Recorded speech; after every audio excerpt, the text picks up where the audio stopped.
Manuel começou a chorar, mas desta vez suas lágrimas o deixaram convicto de que ele não era bom o suficiente, pois se fosse jamais abandonaria esses conhecimentos e tampouco se entregaria a uma vingança que se voltara contra ele. Marisa, percebendo o remorso, disse sorrindo: entenda uma coisa. Nunca é tarde demais para se arrepender. E esse momento vai ser crucial para a sua vida como desencarnado e também para as vidas futuras. Tua esposa terá tempo também para se arrepender de tudo que fez, mas isso não compete a você. O que tem a fazer é perdoar as ofensas e pensar um pouco mais em você, em tudo que tem a aprender. Deus é misericordioso e nós também devemos sê-lo, e isso é para nosso próprio benefício. Manuel certificou-se de que não era tão bom como pensava, pois se fosse teria perdoado Isabel e seguido novos rumos.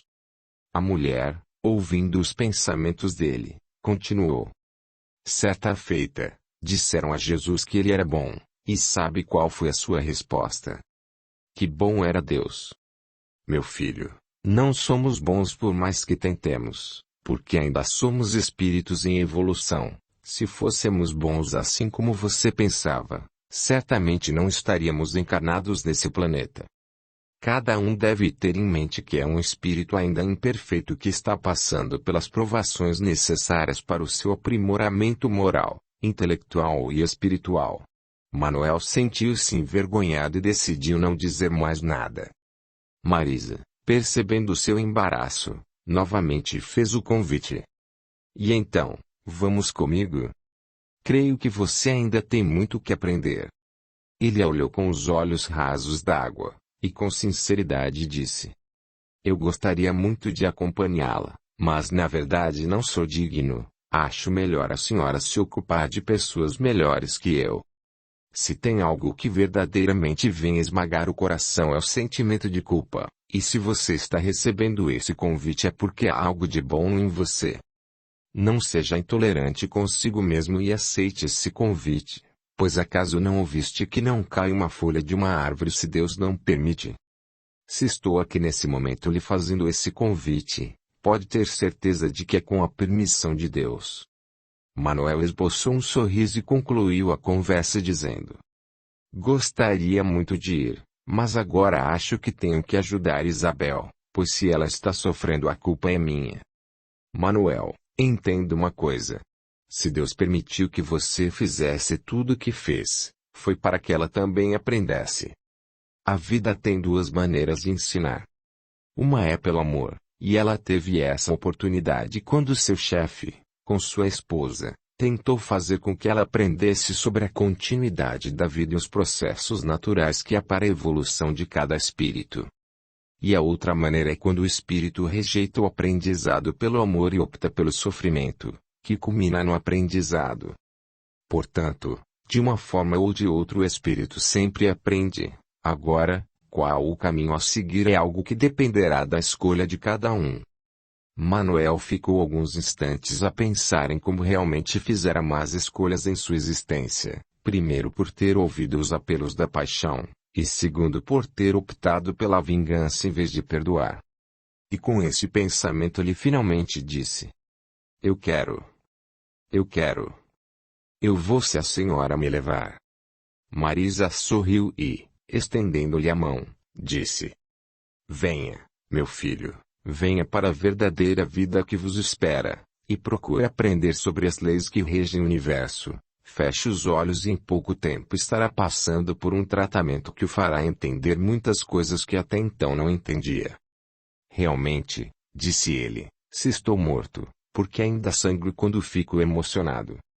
Marisa mais uma vez entendeu que Manuel estava apto de fato a novos conhecimentos, e com ternura na voz passou a explicar. Bem, na verdade você conservou no perispírito esses ferimentos, e quando você se aborrece em demasia, caracterizando ainda mais o desequilíbrio, passa a sentir como se estivesse sangrando. Está vendo como você se machucou quando decidiu se vingar? Você se vingou de Isabel. Conseguiu lançá-la na prisão, mas antes de se vingar dela, inconscientemente se vingou de si mesmo, pois o seu desequilíbrio foi fundamentalmente importante para esse sangramento. Manuel não perguntou mais nada, pois naquele momento queria deixar para trás todos os motivos que o levaram para aquela ação deslocada. Segurando a mão de Marisa, fechou os olhos, e quando abriu estava volitando sobre uma paisagem paradisíaca, na qual teve uma sensação de liberdade que jamais experimentara antes. Em pouco tempo, chegaram a um local onde tudo era bonito e arrumado. Ele ficou encantado com o que os seus olhos estavam vendo, de modo que seu coração pela primeira vez em tanto tempo sorria feliz. Marisa ficou satisfeita em ver que Manuel estava maravilhado com tudo, e disse: Manuel, esta é a colônia em que resido desde que parti da terra. Como todo lugar, ela também tem um nome, e esta se chama Recanto da Paz. Portanto, este lugar condiz muito com o seu nome, que foi dado pelos seus fundadores.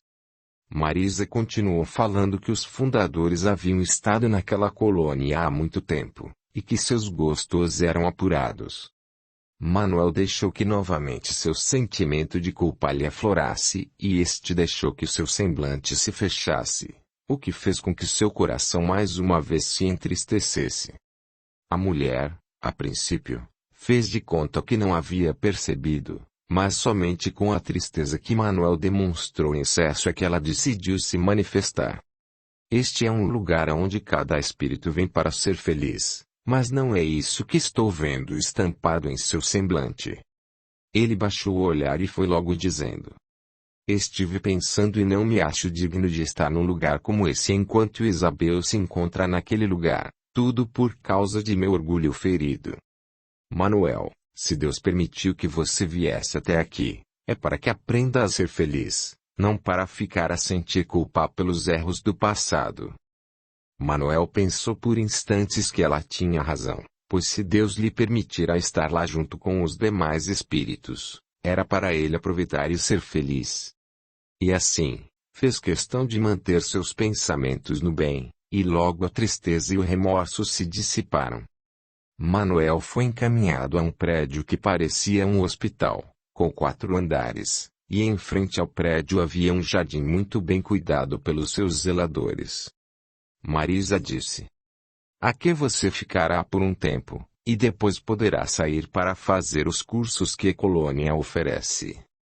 Juntos entraram no local, e na recepção havia uma moça que logo se apresentou como Elisângela.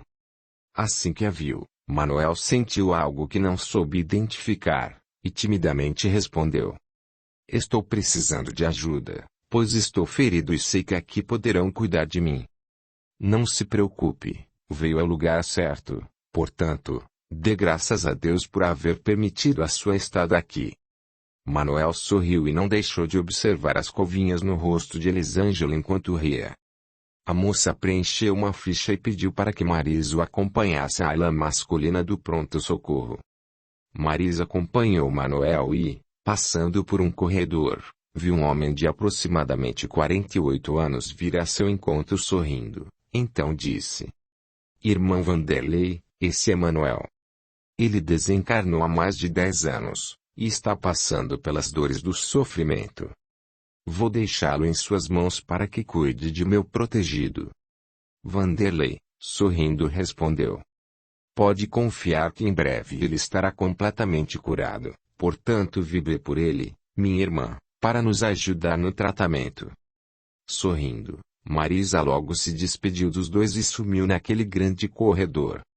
Manuel foi encaminhado para um quarto que muitos se assemelhava a um hospital da crosta terrestre. Porém, o que Manuel não viu foram os aparelhos que havia no TI. Vanderlei pediu: Por favor, deite-se e procure não pensar em nada. Em pouco tempo sentirá sono, mas lhe aviso: não lute contra ele, pois o sono será reparador, e também não pense no que já lhe aconteceu, antes pense em tudo o que está acontecendo em sua volta, para que você se reequilibre. Mas doutor, não consigo deixar de pensar no que fiz, pois o meu desejo de vingança se voltou completamente contra mim.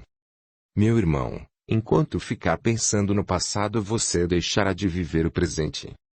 Todos nós temos muito que aprender, e talvez você tenha aprendido muito. E também, meu irmão, não sou doutor, antes sou apenas cooperador, que visa o bem-estar do próximo. Manuel sentiu-se feliz ao ouvir aquelas palavras, pois enquanto esteve encarnado, muitas vezes viu o quanto os médicos da Terra eram voltados a títulos, o que não acontecia naquele local. Sendo assim, logo que se deitou viu quando Vanderlei saiu, deixando-o completamente sozinho naquele quarto simples, porém muito agradável. Ele viu que só havia uma mesa com uma toalha de renda branca, e sobre esta uma jarra com água. Olhou para a grande janela, mas sentia-se cansado para se levantar novamente, e logo adormeceu. Manuel acordou e havia a seu lado uma pessoa, que sorria feliz ao vê-lo. Logo se lembrou de quem se tratava, e com tristeza nas palavras disse: Seu José, que bom vê-lo. Sinto muito, mas não consegui fazer sua filha feliz. Seu José sorria para ele, e, acariciando sua cabeça, respondeu: Meu filho, não fique a se lamentar pelo fato de não ter feito Isabel feliz. Jamais se esqueça que uma casa, para ser firme, seu alicerce tem que ser fixado com solidez. Mas infelizmente não foi isso que lhe aconteceu, pois em sua imaturidade acreditou que um dia Isabel fosse amá-lo, assim como você julgou amá-la.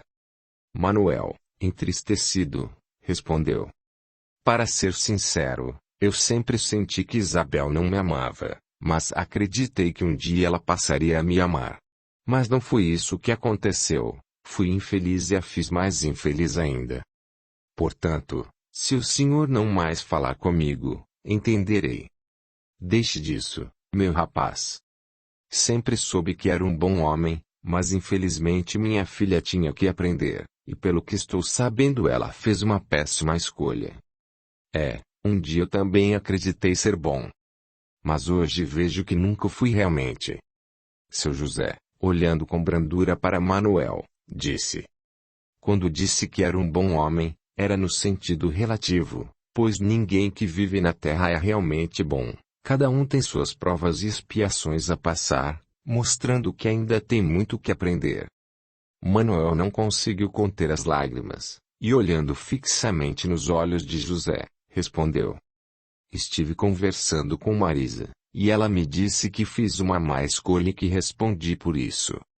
Meu filho, a vida vem em resposta a cada escolha, mas jamais se esqueça que lamentar o passado não vai fechar as feridas no coração, e que o melhor que tem a fazer é perdoar as ofensas e se corrigir, para que futuramente você não venha a cometer os mesmos erros. Mas como posso repetir os mesmos erros, se eles ainda estão tão frescos em minha memória? Perguntou Manuel. Pelo que posso ver, meu filho, você ainda desconhece muito das leis imutáveis de Deus, e uma delas é a reencarnação. Sim, me lembro de ter ouvido isso na casa espírita, mas na ocasião em que eu estava frequentando a casa, sinceramente não acreditava em nada disso, apenas cria que com a morte do corpo tudo se acabava. Mas se você não acreditava nos ensinamentos espíritas, por que frequentava, Manuel? Nesse momento, Manuel baixou a cabeça e deixou que uma lágrima escorresse pelo seu rosto, e balbuciou: Vou lhe ser sincero, seu José. Na verdade eu vi o quanto o Dr. Cavalcante era feliz no casamento, e eu atribuí a sua felicidade ao fato de estarem em uma religião. Passei a frequentar a casa espírita por 2 motivos.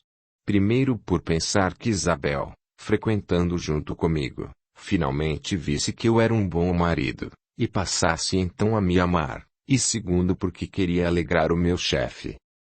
Seu José baixou os olhos e disse: Bem, pelo que me acabou de dizer, você não concordava com os ensinamentos aprendidos na casa espírita e suas motivações eram puramente interesseiras. Quando alguém procura conhecer os ensinamentos espíritas, deve ser movido pelo amor, e não pelo interesse, pois sendo assim não se prevalece. Você não foi sincero, e por isso mesmo, depois de algum tempo, se afastou, E quando viu que Isabel não estava nem um pouco interessada e que seu casamento continuava a naufragar, vocês deixaram de lado. E outro erro foi quando pensou que poderia tirar proveito pessoal, por achar que seu chefe pudesse lhe promover ou talvez aumentar seu salário. Seu José continuou, dizendo: Jesus, quando transmitia seus ensinamentos às pessoas, sabia que muitos não tinham a necessidade espiritual necessária, mas antes se aproximavam dele por querer algo em troca, principalmente quando se tratava do Divino Mestre realizar grandes curas, ou pela curiosidade. Mas Jesus não curava os doentes como descrevem as Escrituras? Perguntou Manuel, interessado. José, sorrindo, passou a responder. Há muitos exemplos de cura descritos nas Escrituras, mas note que não há registros de que as pessoas que foram curadas por ele tenham permanecido, ou seja, se tornado seus seguidores. Apenas em alguns casos isso ocorreu, tais como o de Maria Madalena, que sinceramente se arrependeu e tornou-se sua seguidora. Portanto, Manuel, não se culpe por você um dia ter tido a oportunidade de absorver conhecimentos espirituais, mas estar tão envolvido com seus problemas pessoais que deixou os espirituais de lado. Você, como disse há pouco, ouvia sobre uma das leis de Deus que é a reencarnação, mas em seu íntimo não cria nisso, mas agora, depois do seu desenlace, pode ver quão verídicos são esses ensinamentos. E não se lastime por não ter crido e aprendido sobre as leis imutáveis de Deus, pois você agora não está somente tendo a oportunidade de aprender como também de rever velhos conceitos. A reencarnação vai propiciar a você a oportunidade de expiar suas falhas, portanto, quando chegar seu momento de regressar à Terra, procure aprender, para que ao desencarnar você não fique tanto tempo se debatendo de um lugar a outro, ou caindo até mesmo nos laços malévolos da vingança.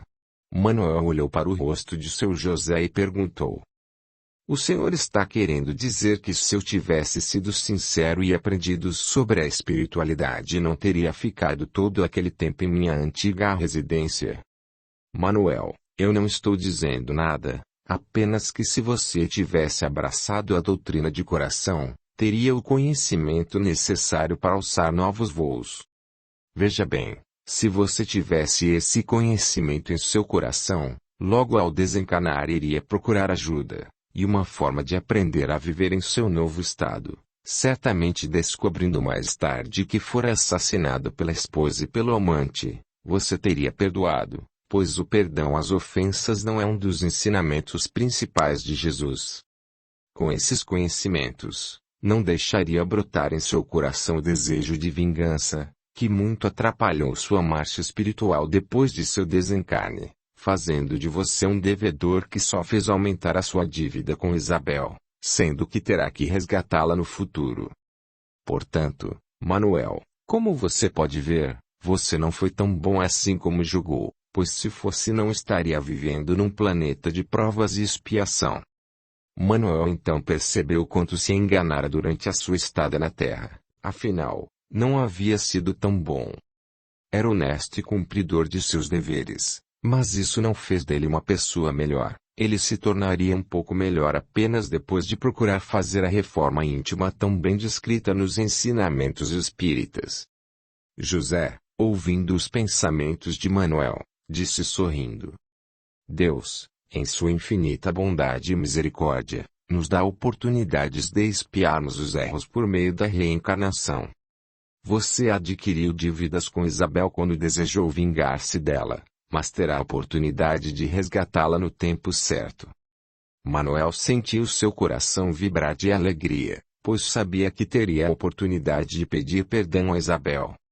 Por outro lado, ficou a pensar em tudo que ela estava passando na prisão, e novamente seu coração anuviou-se, mas logo procurou não pensar mais no assunto.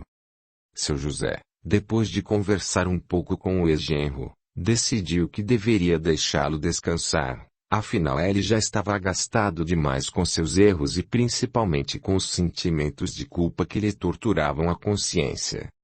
Manuel percebeu que os seus ferimentos não doíam mais, Mas mesmo assim sentiu novamente o sono, e logo adormeceu. Capítulo 30. O martírio de Isabel. Isabel já estava na prisão havia quase 4 anos e não suportava aquela vida.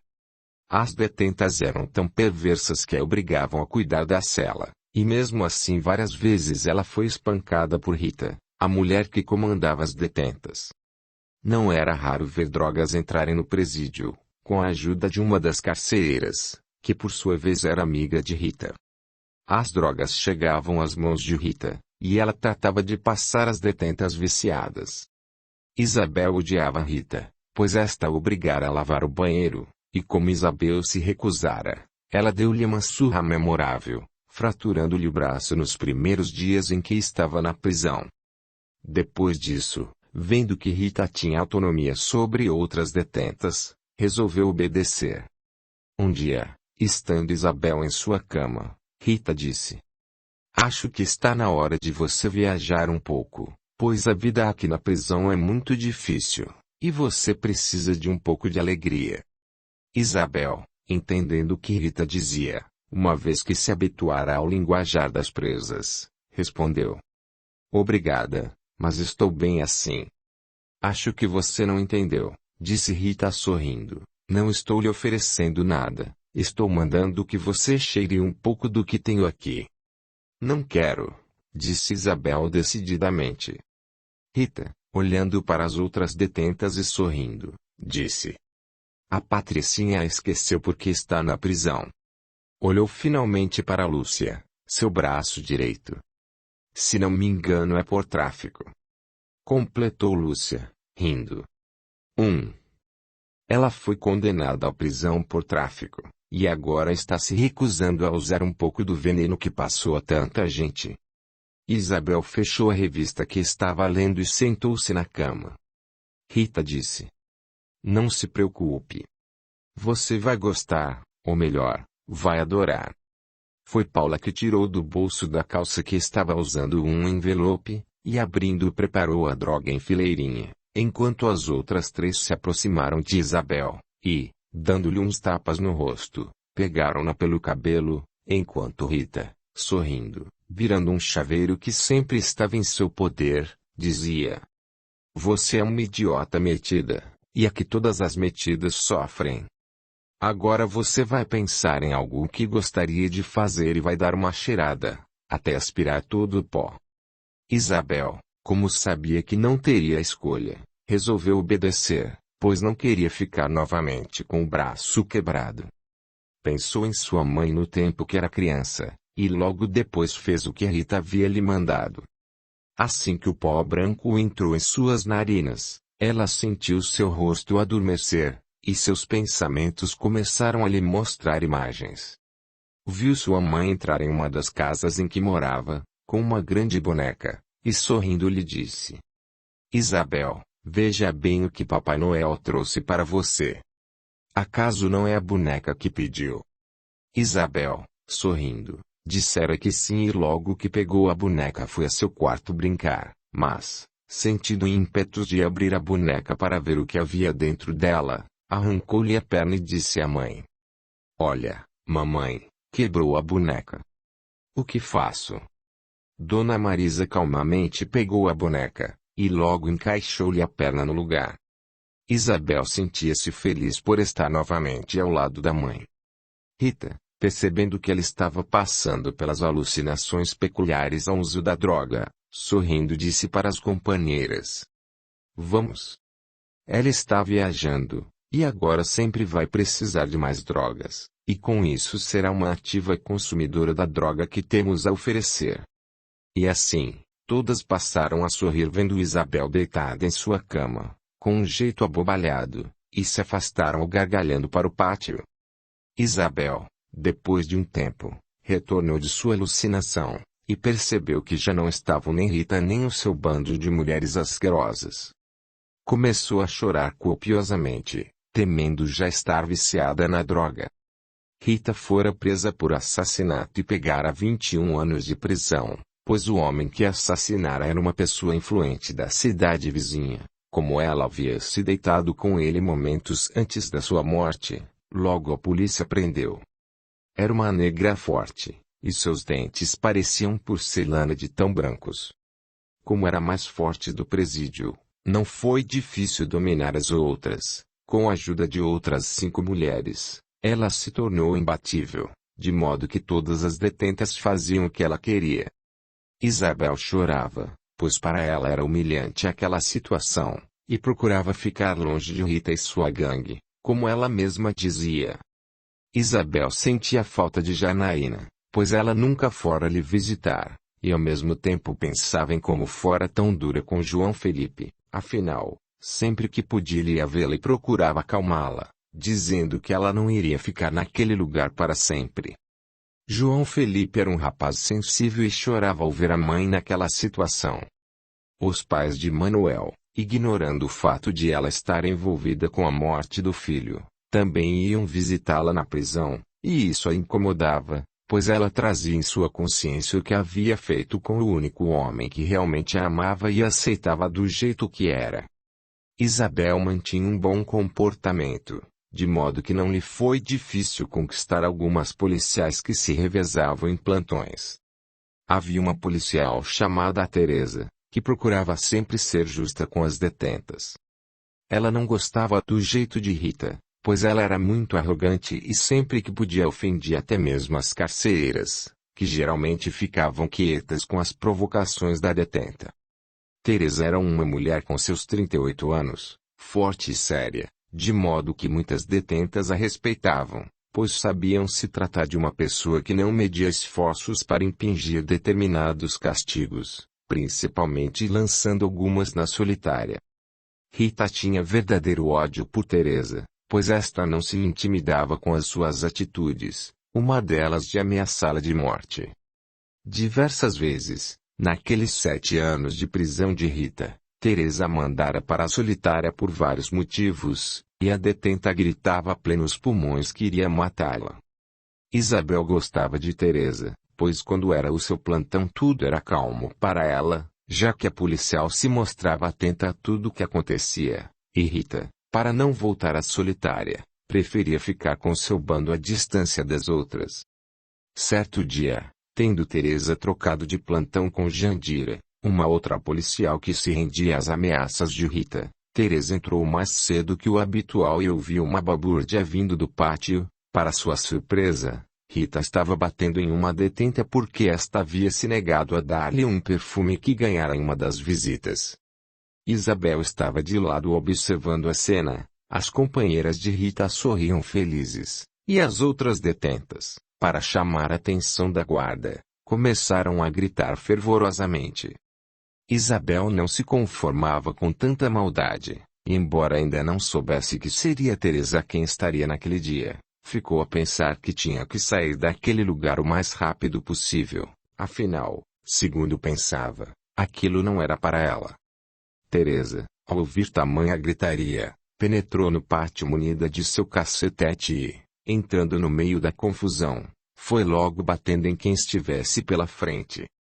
Quando chegou, era tarde demais, pois Maria, uma outra detenta, já estava respirando com dificuldade. Rita enfiara nas costas dela uma lâmina que ela mesma afiara entre as pedras, longe de todos. Com o golpe, Maria estrebuchou, indo ao chão. Para Isabel e as outras a lâmina na cintura de Rita não era novidade, afinal ela fazia questão de mostrar a todas e intimidá-las dando tapinhas na cintura para ser obedecida. Maria fora muito humilhada por Rita, de modo que não se intimidou com a ameaça, e resistiu em dar-lhe o perfume. Teresa, quando viu aquilo, ficou abismada, sem pensar, começou a bater em Rita enquanto as outras fugiram. Rita apanhou de Teresa e logo depois foi trancafiada na solitária, aliás, um lugar onde muita gente tinha pavor de ir, pois era um cubículo sujo e fétido. Isabel gostava dos plantões de Teresa, pois ela era a única que não se intimidava com as ameaças de Rita, e quando ela estava, tudo parecia fluir tranquilamente. Teresa gostara de Isabel desde que ela chegara ao presídio feminino, pois era introspectiva e geralmente não se metia em confusão. Nos momentos tranquilos, Teresa sempre lia um livro intitulado O Livro dos Espíritos. Não gostava do trabalho que fazia, pois sempre se sentia mal depois de castigar uma detenta. Mas a profissão a obrigava a ser dura, a fim de manter a ordem. Maria foi ajudada por outras policiais, mas infelizmente já era tarde. A detenta, não resistindo aos ferimentos, morreu na enfermaria do presídio. Naquele dia em que Rita fora trancafiada na solitária, Isabel, vendo que Teresa estava lendo, mansamente se aproximou dela e perguntou: "O que está lendo?" "Estou lendo essa obra chamada Livro dos Espíritos, um livro em que se fala muito sobre as leis que regem o universo." Foi então que Isabel se lembrou que certa vez Manuel aparecera com esse livro em casa, mas ela dera o livro para Janaína brincar. O livro acabou rabiscado e parte dele foi rasgada, e Isabel se lembrou de quando acabou por jogá-lo fora. "Mas o que fala propriamente esse livro?" "Pois me lembro que meu marido lia quando comprou, mas com o passar do tempo o livro ficou na gaveta." "Que pena que você não deu importância a esse livro, pois se tivesse aprendido tenho certeza de que hoje você não estaria nesse lugar horrível. Esse livro ensina muitas coisas que acabam por mudar o nosso padrão de comportamento."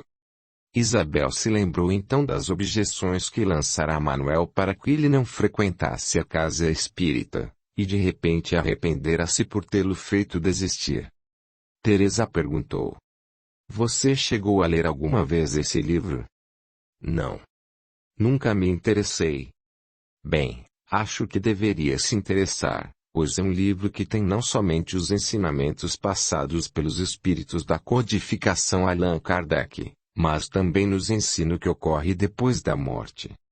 Isabel foi clara com Teresa quando disse: "Olha, Teresa, para ser sincera eu nunca acreditei em vida após a morte. Acho que viver é penoso e prefiro pensar que tudo se acaba ao morrermos." Teresa, observando que Isabel estava sendo sincera, foi logo dizendo: "Isabel, embora você não acredite a vida após essa vida é um fato consumado do qual não podemos fugir. Veja bem, se vivêssemos apenas uma única vez, que vantagem haveria nisso tudo? Mas, afinal de contas, o que realmente é a morte?" "A morte é o fim de tudo", respondeu Isabel. "É quando deixamos de sofrer nesse mundo miserável e cheio de dores."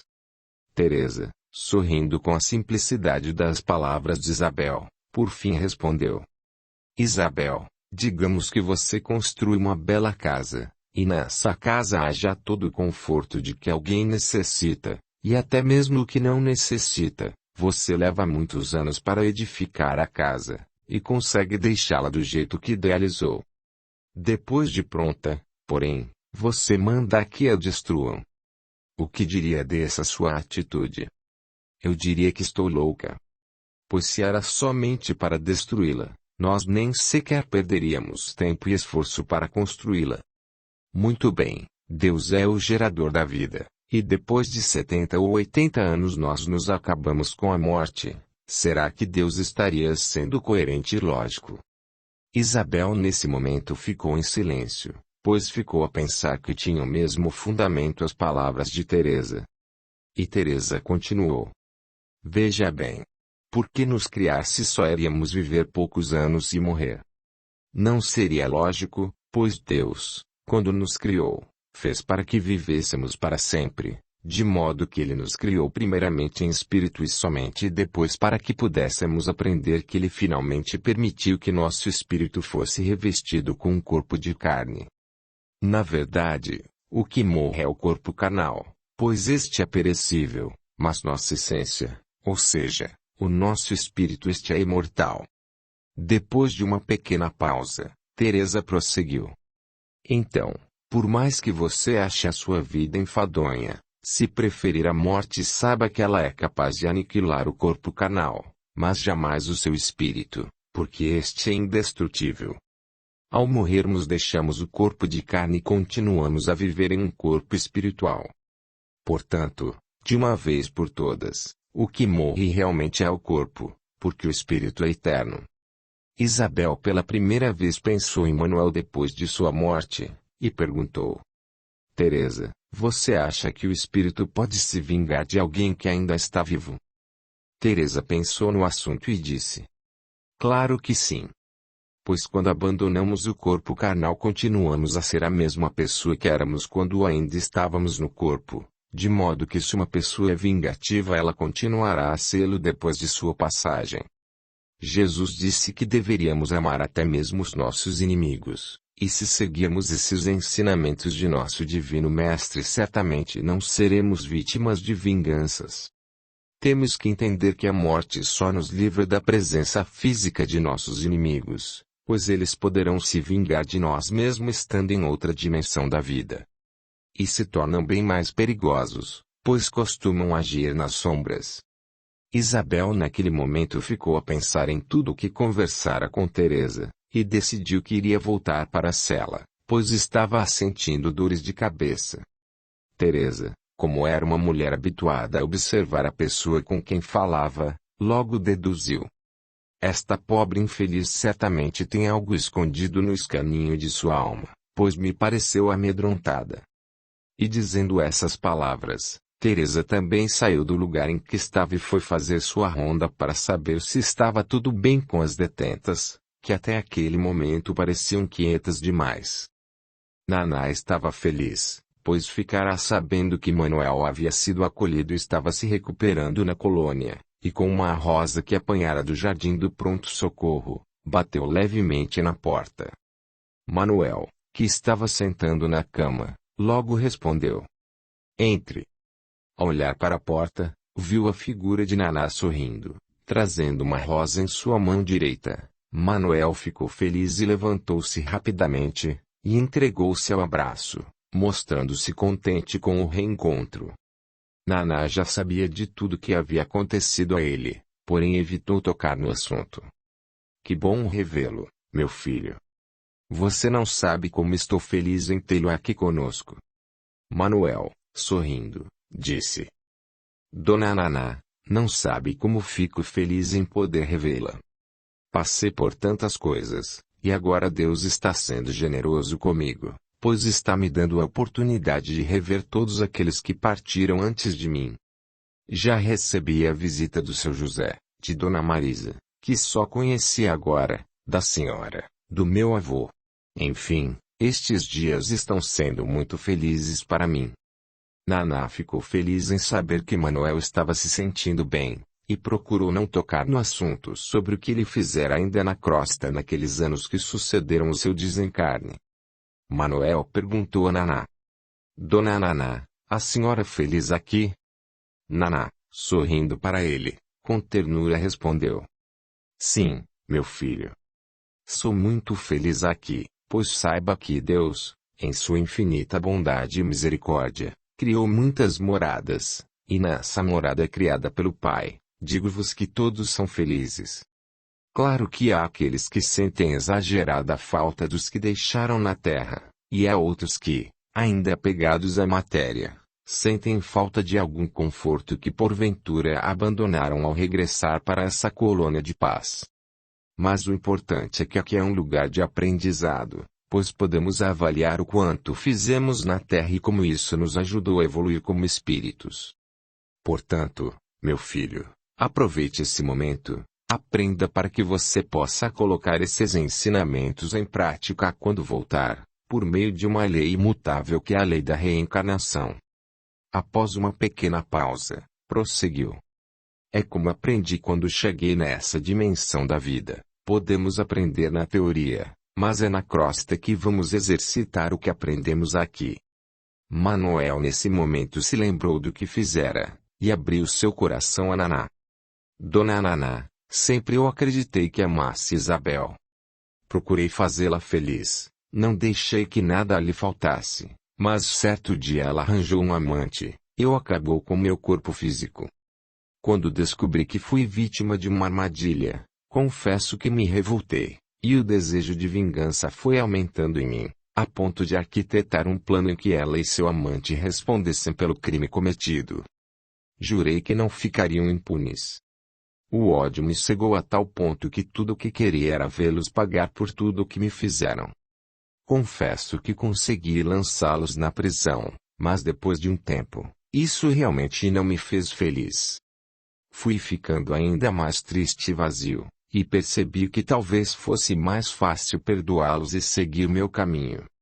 Hoje me arrependo por tudo que fiz, Isabel, e saciar a minha sede de vingança não me fez voltar ao corpo físico, muito menos me fez feliz. Agora vivo dividido entre as coisas que venho ouvindo desde que aqui cheguei. Confesso que me sinto endividado e me condeno por ter cooperado com a infelicidade de Isabel. Audiolivro realizado pelo canal Surya Chand Audiobook. Se eu pudesse voltar atrás. Naná, observando os olhos de Manuel, pôde perceber o quanto ele estava sendo sincero em seu arrependimento, de modo que procurou confortá-lo, dizendo: Manuel, preste atenção. Jesus, enquanto esteve na terra, ensinou que deveríamos perdoar os inimigos e fazer o bem a todos. Essas palavras nos mostram bem o que Jesus queria ensinar. Quando nos deixamos arrastar pelo desejo de vingança, isso vai nos infelicitar ainda mais. Agora veja bem. Você agiu movido pelo desejo de vingança, e ainda cometeu outros erros que te feriram a consciência. E tem mais, meu filho. Quando odiamos alguém, saiba que o ódio faz mais mal a quem o sente do que ao objeto de vingança. E o seu ódio somente o prejudicou ainda mais. Reparou como você ficou preso ao lado de Isabel? Talvez se você a tivesse perdoado, não ficasse tanto tempo ao seu lado e de seu algoz. Isso mostra, meu filho, que na verdade o que te prendeu na crosta foi o ódio que você nutriu pelo seu assassino mesmo antes de saber de quem se tratava, e que foi reforçado ainda mais quando você descobriu que Isabel estava envolvida nisso. Manuel não teve como esconder e respondeu: realmente. Quando ouvi o médico dizer que eu estava morto, eu gritava desesperadamente que não, e embora estivesse ainda preso ao corpo, senti um ódio terrível do homem que havia atirado em mim, pois na verdade naquele momento eu jurei a mim mesmo que me vingaria daquele que me ferira. Mas me enganei quando pensei que eu sempre fui um bom marido, um bom pai, enfim um bom cidadão. Na verdade, eu me enganei aquele tempo todo, achando que fazer o que a sociedade cobrava de mim me tornaria bom. Na verdade, meu coração escondia coisas que só eu sabia. Quando quis me casar com Isabel, talvez não tenha sido tanto por amor, mas sim porque sua beleza acendeu ainda mais minha vaidade, pois eu sempre soube que alguns rapazes a achavam linda. Quando me deitei com Rosália não me preocupei com seus sentimentos, de modo que lhe tirei a inocência, e ainda evitei saber dela por muitos anos. Quando eu procurava fazer tudo direitinho no trabalho, só queria na verdade mostrar a todo mundo que eu era um bom rapaz e o melhor em tudo o que fazia. Manuel parou por um breve instante, e então recomeçou a falar. Dona Naná, observo que realmente eu me mascarei o tempo todo, e o pior de tudo é que passei a acreditar na máscara que usava. Quando perdi meu corpo, acreditei que não merecia tudo aquilo, mas vejo que merecia sim, pois aprisionei uma mulher que sabia não me amar, por pura vaidade, e para lhe ser sincero, quando eu saía com Isabel eu fazia questão de mostrá-la a todos como meu precioso troféu. Como pude ser tão idiota? Como me arrependo? Para lhe ser sincero, eu sempre senti algo especial por Rosália, pois ela era uma mulata muito bonita, mas eu queria mais. Queria uma mulher que todos dissessem que era linda. Muita coisa que fiz por Isabel era para que todos me chamassem de bom, e ficava envaidecido quando alguém falava tanto para minha mãe como para Isabel que eu sempre fora um ótimo filho, e que também era um ótimo marido. Se eu pudesse voltar atrás, juro que faria tudo diferente. Naná ouvia as declarações de Manuel e, depois do desabafo, finalmente disse: meu filho, você já deu um grande passo, que é reconhecer para você mesmo que sua vida foi uma máscara que usava somente para que os outros o elogiassem. A vida é valorosa e cada um tem sua beleza. Meu filho, Agora que sabe onde errou, por que não aproveita o tempo para reavaliar os seus sentimentos enquanto estava encarnado, e procurar se corrigir?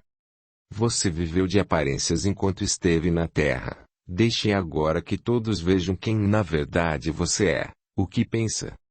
Olha, meu filho, em tudo que fizermos devemos pensar em beneficiar nosso próximo de algum modo, mas sem deixar de sermos nós mesmos. Talvez a sua vaidade tenha sido aguçada desde criança, pois me lembro de como sua mãe se referia a você, e isso induziu a viver de aparências, deixando de lado a sua essência. Será que se porventura você mostrasse quem realmente era não teria vivido melhor ao lado de Isabel, ou de quem quer que fosse? Infelizmente, muitas pessoas se escondem sob uma máscara de bondade, mas muitas vezes seu coração é negro. Jesus nos deu exemplo de como realmente era, embora fosse compassivo e bom. Ele mostrou diversas vezes ter pulso firme com seus discípulos e para com aqueles que o rodeavam. Lembra-se do que houve quando ele entrou no templo e viu o que os vendilhões do templo estavam fazendo? Manuel, não sabendo, perguntou. Mas o que ele fez? Naná respondeu. Trançou um chicote e expulsou os vendilhões, dizendo que a casa do pai não era casa de comércio. Talvez você ache que Jesus perdera o calma naquele momento, mas não. Na verdade, Jesus mostrou sua autoridade com amor, pois ele defendeu claramente os belos propósitos que pregava, que eram a caridade acima de qualquer outra coisa, e não apenas um meio de ganhar dinheiro, como aqueles vendilhões estavam fazendo. Será que essa atitude de Jesus detraiu a sua mensagem de amor? Claro que não. Pois na verdade ele era firme e ao mesmo tempo amoroso. E o mais importante, naquele momento em que ele trançou o chicote, não se preocupou com o que os outros iriam dizer, ele foi firme em sua decisão de defender o templo dos mercadores. Jesus não ficou quieto somente para que as pessoas nada dissessem a seu respeito, ele se preocupou em fazer o certo. Procure tirar uma lição dos ensinamentos de Jesus, de sermos sempre nós mesmos, independente da situação que estejamos vivendo e quem por acaso esteja ao nosso lado. A vaidade, meu filho, não passa de uma ilusão, que por vezes pode nos custar muito caro. Manuel, naquele momento, disse. Dona Naná, a máscara que usei enganou somente a mim, pois na verdade as pessoas sabiam que eu não podia ser aquele homem bonzinho todo o tempo, pois temos nossas falhas e ninguém é realmente bom. Se eu fosse mesmo tão bom como julgava ser, não teria me vingado de Isabel e Hamilton. Meu filho, o importante é que saiba que tua vingança fez mal a eles, mas mais mal ainda a você, que angariou ainda mais dívidas com aqueles que te prepararam uma armadilha. Teu sentimento de culpa em nada vai ajudá-lo. O que tem a fazer no momento é procurar se corrigir e se perdoar acima de qualquer outra coisa. Logicamente que Isabel errou, mas se formos enumerar os erros, perceberemos que quem errou primeiro foi você, pois queria apenas mostrar a todos a moça com quem iria se casar. Mas não fique a se lastimar com isso, pois certa vez, quando disseram que Jesus era bom, o que ele respondeu? Jesus disse que bom é Deus, respondeu Manuel, lembrando-se de Marisa, mãe de Isabel. Filho, não tenha vergonha de deixar que outros vejam quem na verdade você é. O importante em tudo isso é que você esteja disposto a corrigi-los. E sentimento de culpa de nada vai ajudá-lo. O importante é você tirar proveito de seus erros e não repeti-los. Manuel, com os olhos rasos d'água, abraçou Naná e disse. Já me foi dito que posso sair do quarto e ir para o jardim, mas na verdade não me sinto digno de estar aqui. Naná, observando a sinceridade de Manuel, respondeu. Se você não fosse digno certamente não estaria aqui. Temos que ser equilibrados também nos pesares que sentimos quando reconhecemos um erro. Nunca se esqueça de que sentimento de culpa exacerbado também é vaidade. Manuel, tudo o que precisar e eu puder ajudá-lo estarei aqui. Arrependimento é muito bom, aliás, é um passo importante para o nosso reajuste, Mas sentimento de culpa é algo destrutivo, que nos esmaga o coração. Bem, acho que está na hora de ir para o curso. Mas não fique somente no quarto. Está na hora de você sair e visitar o jardim, conhecer novas pessoas. Irei passear, não se preocupe, ficarei bem, disse Manuel. Sentimento de culpa é algo destruidor, que pode acabar com quem o sente. Portanto, deixe o passado para trás e pense na nova pessoa que doravante você será. Dizendo essas últimas palavras, Naná saiu apressada, deixando Manuel a pensar em tudo o que realmente fora. Ele sempre fizera questão de ser o melhor da classe, e ser tido como exemplo para os demais alunos. Sempre fizera questão de ter boas roupas, que também tinham que ser bem lavadas e passadas. Quando jogava futebol com Maurício, sempre se esforçara para ser o melhor em campo, somente para os colegas o escolheram primeiro na hora de fazer o time. Na escola, sempre fizera questão de ser o melhor, para que quando sua mãe fosse à reunião bimestral de pais e mestres sentisse orgulho do filho inteligente que tinha. Quando começou ainda menino a trabalhar com o Dr. Cavalcante, fez questão de mostrar que tinha capacidade de assumir um cargo de confiança. Quando namorou Isabel, fez questão de dizer a todos os seus amigos que estava namorando a moça mais cobiçada da cidade. Quando resolveu se vingar, foi porque sua vaidade estava ferida. Manuel chorou e fez uma prece pedindo a Deus que lhe desse a oportunidade de reparar tantos erros cometidos, principalmente o erro maior de ter vivido de aparências aqueles anos todos. Isabel esperava que o plantão de Teresa chegasse rapidamente, afinal ela estava aprendendo muitas coisas sobre a espiritualidade, já que o plantão de Teresa era sempre tão tranquilo. Desde que começara a aprender sobre as leis universais e imutáveis de Deus, já não se queixava mais. Por outro lado, havia algo que ainda a incomodava muito, já que ela sentia sua consciência gritar dia e noite. Ela sentia em sua consciência que o passado ainda estava presente, afinal era algo que ela não poderia jamais esquecer. Manuel não merecia morrer como morreu, e ela era assassina. Pois se não tivesse aquecido a ambição de Hamilton nada daquilo teria acontecido. Naquele dia, Teresa chegou, como sempre, séria, e ao cumprimentar Isabel foi logo dizendo: "Vou fazer o meu trabalho como sempre e depois conversaremos, já que você hoje parece não estar nada bem." "Sim, não estou mesmo", disse Isabel. "Hoje preciso urgentemente falar com você, Teresa. Não vi a hora de você chegar." Teresa gostava de Isabel, pois sentia que ela era diferente das outras detentas. Seu linguajar e suas atitudes a diferenciavam, enquanto as outras tinham o linguajar usado por malandros. O linguajar de Isabel permanecia ainda como os de mulheres sérias e recatadas.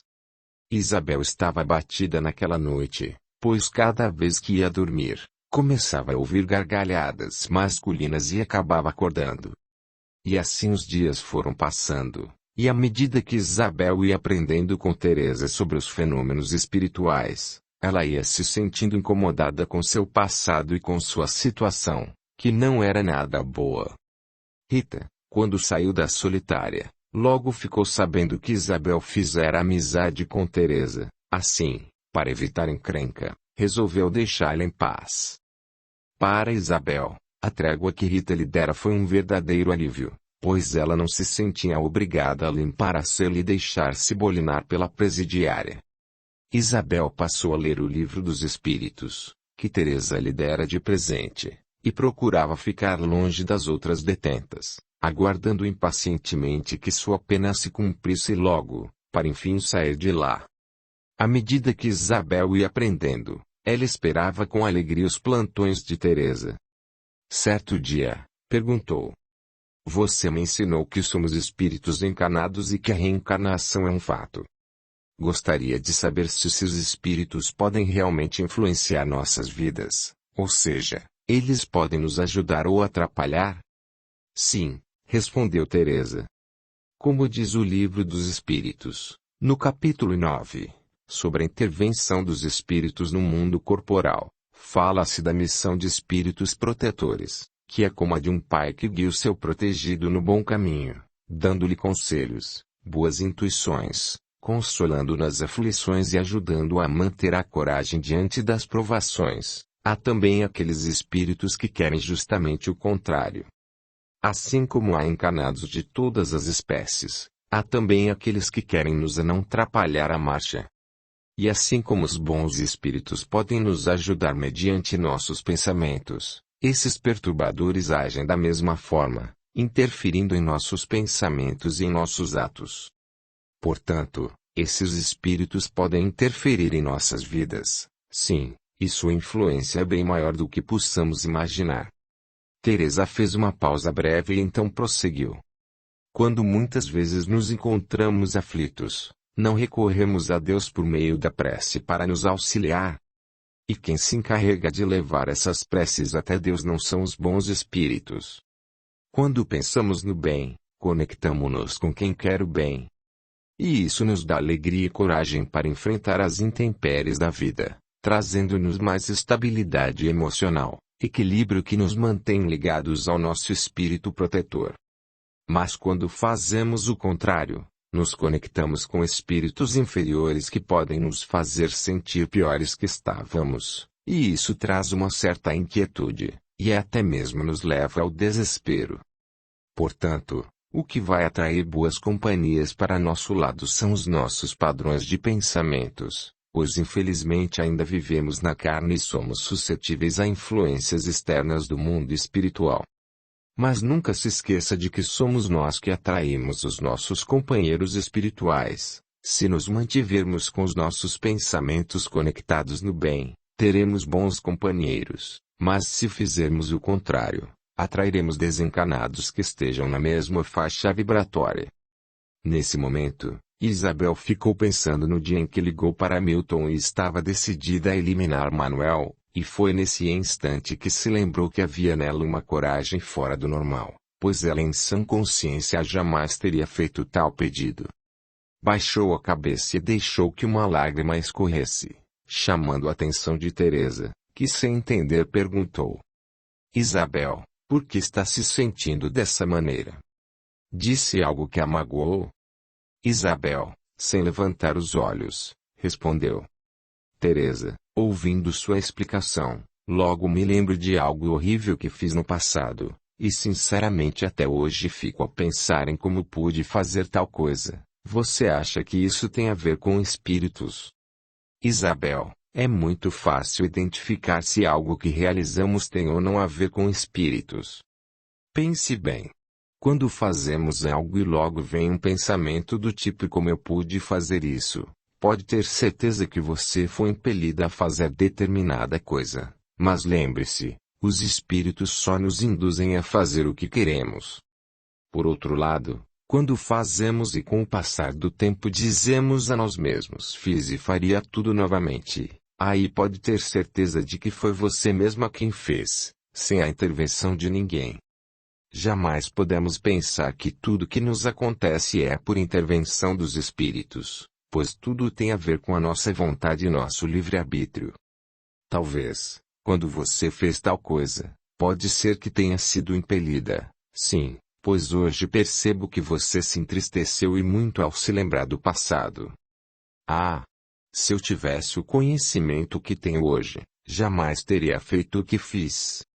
Bem, o passado não se muda mais. Mas saiba que graças ao passado podemos tirar muitas lições valiosas para nossa evolução e dessa forma fazermos um presente diferente ao mudarmos nossa conduta e principalmente nossos pensamentos.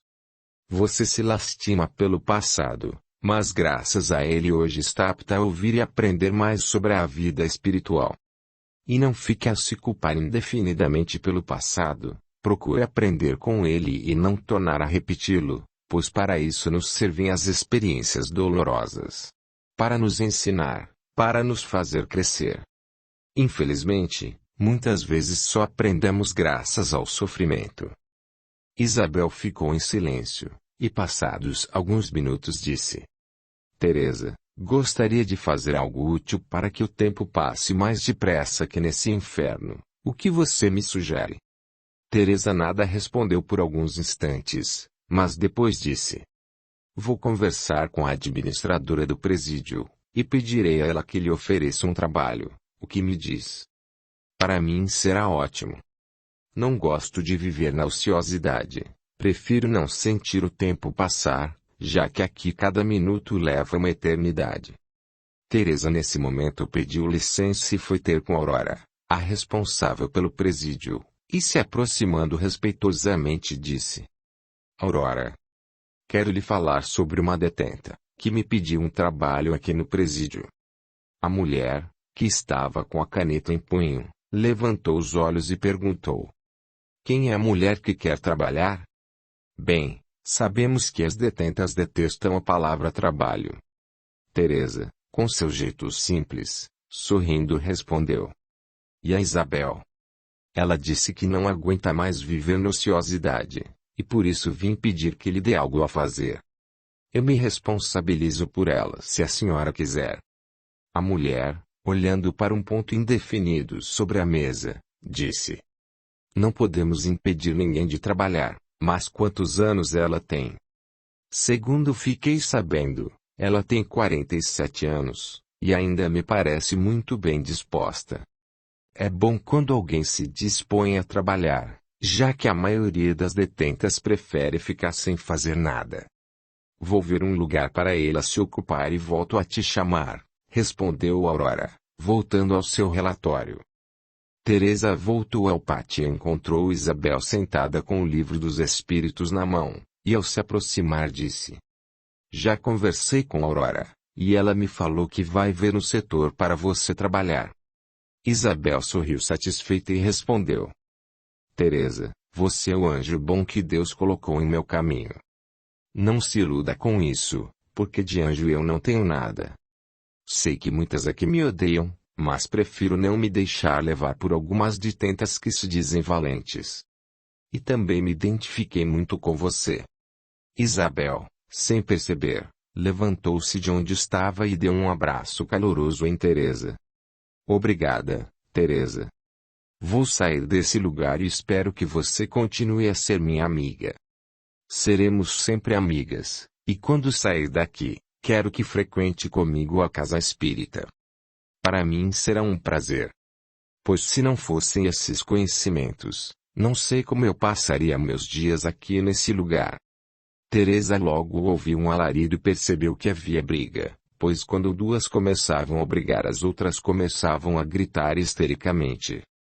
Se encaminhou ao local, a fim de pôr ordem, enquanto Isabel permanecia longe da gritaria. Ao ver que Rita estava brigando com uma novata, Teresa logo a puxou e a repreendeu, mandando-a novamente à solitária.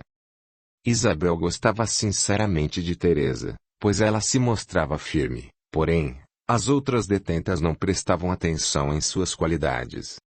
A novata se chamava Elaine, e havia sido condenada por roubo à mão armada. Isabel, logo que as mulheres foram dispersas, se aproximou de Elaine e disse: Cuidado! Você foi brigar justamente com Rita, ela é quem manda nas outras aqui dentro, inclusive há policiais que a temem. Mas eu não fiz nada. Ela tentou pegar meu livro e eu não deixei. Mas que livro é esse? Perguntou Isabel. Uma Bíblia que minha mãe me deu assim que fui autuada em flagrante e ainda estava na delegacia. Estou lendo esse livro, chamado de O Livro dos Espíritos, e quando quiser eu poderei emprestar. Mas essa Rita não tentou tomar de você? Não. Ela já me fez tudo o que você pode imaginar, mas graças a Deus hoje ela não mexe mais comigo. Elaine ficou observando Isabel e perguntou: Eu não a conheço de algum lugar? Isabel foi incisiva quando disse: Creio que não, já faz 4 anos que estou aqui, e não me lembro de tê-la visto antes. Engraçado. Você me parece conhecida, disse Elaine, prestando atenção nos traços de Isabel. Isabel estendeu a mão e se apresentou. Me chamo Isabel, e você? Me chamo Elaine. E a partir daquele dia, as duas se tornaram amigas, até que no plantão seguinte, Teresa se aproximou e disse: Isabel, Tenho boa notícia para você. Acabei de falar com Dona Aurora, e ela me avisou que você poderá trabalhar na enfermaria. O que acha? Isabel disse sorrindo. Acho ótimo. Não gosto de ficar o tempo todo sem fazer nada.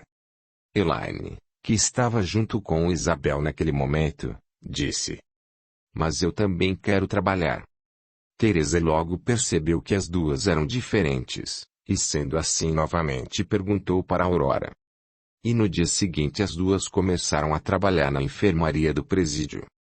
Havia 10 leitos na enfermaria, dos quais 8 estavam sendo ocupados por mulheres que estavam doentes e mal podiam levantar-se da cama.